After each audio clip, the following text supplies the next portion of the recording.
I'm Charmaine McGuffey, and I'm the Sheriff of Hamilton County. And I'd like to talk to you for a little bit about how I got here, why I became sheriff, and the reasons that it is so connected to my values to be standing in this spot right now. And I am standing here as the Sheriff of Hamilton County because 3 years ago, I was asked to go along with something that I did not agree with in the jail that I commanded. And that something was the practice of not holding officers accountable for excessive use of force or the sexual harassment of women. I was faced with the most difficult decision of my career. I could not and I would not just go with the flow, and it cost me my job.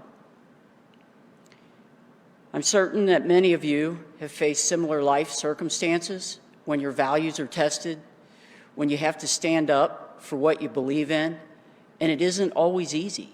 And I'm here to tell you why that decision was hard for me, but yet it was an easy decision for me to make. First of all, I was raised in Cincinnati, Ohio by a single mom. I had 2 sisters, and my mom worked very hard to support us. Oftentimes when we woke up for school in the morning, and even when we came home from school in the evening, Mom was gone at work. We were poor, but we didn't know it because we were spiritually and emotionally wealthy.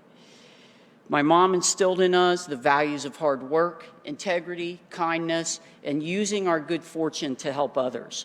She also taught my sisters and me that you should respect everyone you meet in life and that they deserve to be treated as though they're important and with kindness.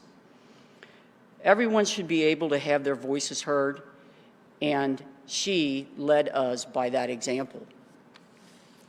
As a young woman, I never dreamed I'd become the sheriff of Hamilton County, but I did dream I would become a police officer.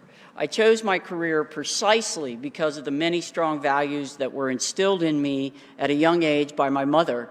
And when I was 14, I told my favorite uncle, himself an ex-police officer, that I was going to be a police officer. And you know what he told me? He promptly told me that that was not going to happen. In fact, he said, women can't be cops and cops can't be women. And in fact, women by law at that time in 1971 could not and were not allowed to work as uniformed officers on patrol. And you know, I chose my career, as I said, because of the values that had been instilled in me as a young girl. And I wasn't going to be deterred from achieving my dream, and in large part because my mom taught her daughters that we could achieve anything and that hard work could make things happen. And so what I did when I got that advice is I decided that I was going to do it anyway. And I began planning the route.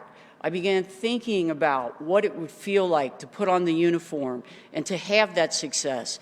And I never looked around me for negative advisors. I always kept my heart and my soul in that game and with that dream. So I enrolled in the University of Cincinnati, and I earned a bachelor's degree in criminal justice just in time for the laws to change, that women could be out on patrol. And not only did I become a police officer, but as I joined the Hamilton County Sheriff's Office, I spent 33 years in that sheriff's office, and I rose in rank to major, the highest ranking woman at that time in the history of the office, which was really just 7 years ago. But it wasn't always easy, and you know, I learned at a young age that I would struggle to have my voice heard.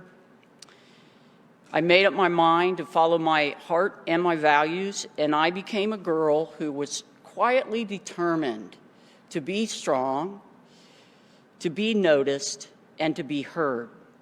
I developed a strong sense of social justice, and I believed in the values of integrity, empathy, and just plain doing the right thing. Thinking back now as a young girl, I had no idea that those values I just talked about would be challenged again and again in my law enforcement career.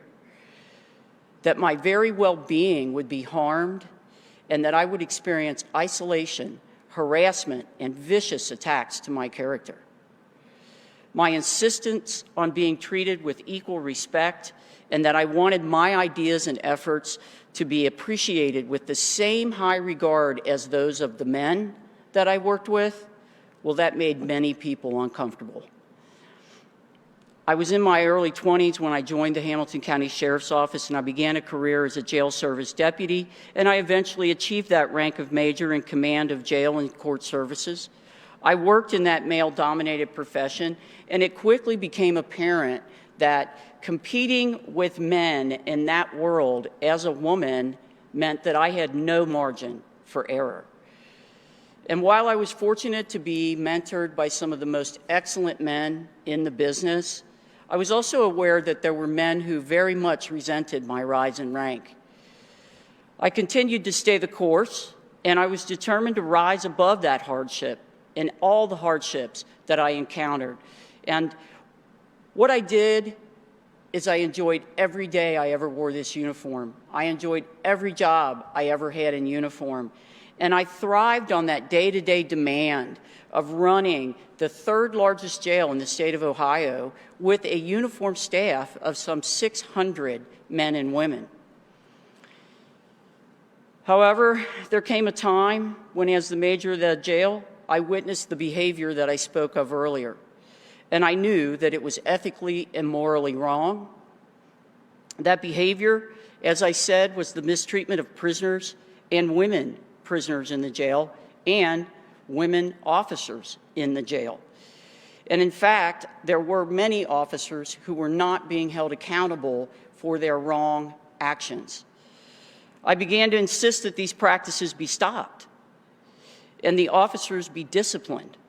I was told by the sheriff to stay in my lane.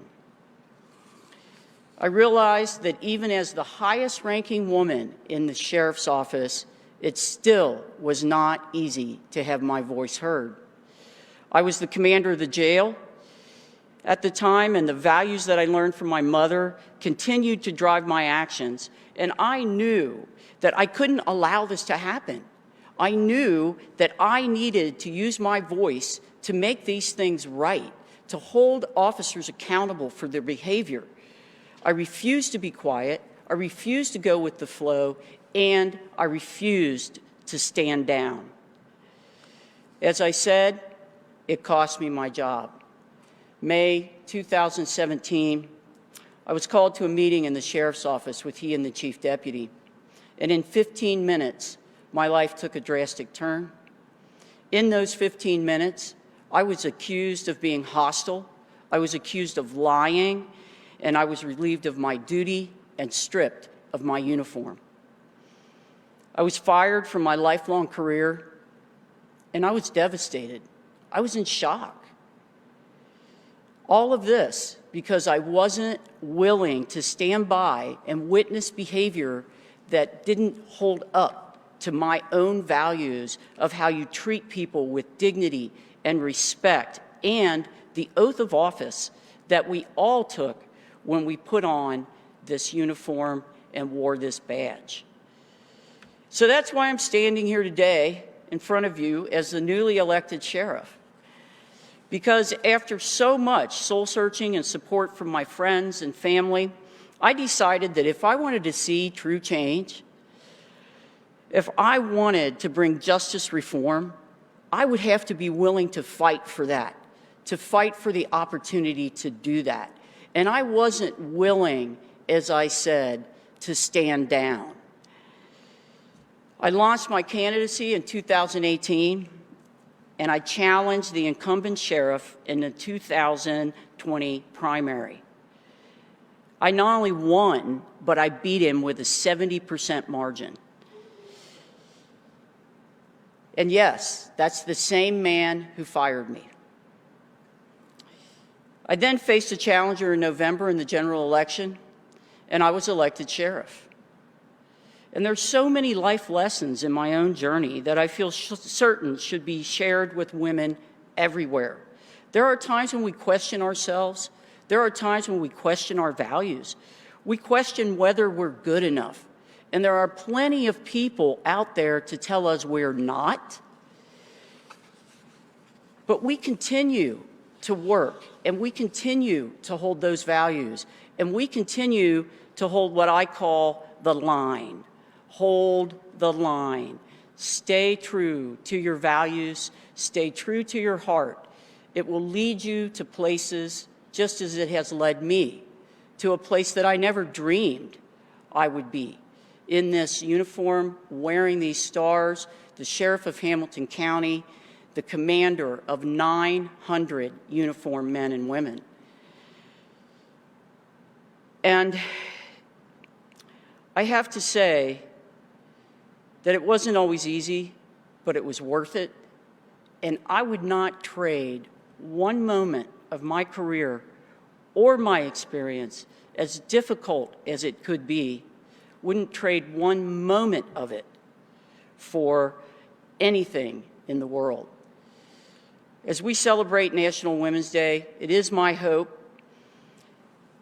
that girls can look at the contributions of women who have made our world so much better, who have broken down barriers, who have faced challenges along the way, and women who have persisted.